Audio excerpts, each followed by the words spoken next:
தமிழர் வெற்றி கழகம் கட்சியில் இருந்தாருமா, விஜய்சா கட்சியிலிருந்து வந்துட்டேன்மா.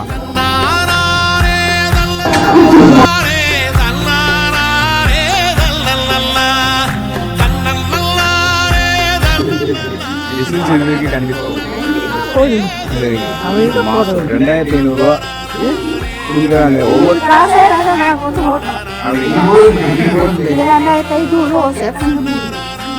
அவ்வளோ சந்தோஷமா இருந்தாலும் மகளிருக்கு என்னென்னலாம் பண்றதுன்னா 2500 கொடுக்குறாரு. கல்யாணத்தப்போ ஒரு சம்பளம் நகை கொடுக்குறாரு.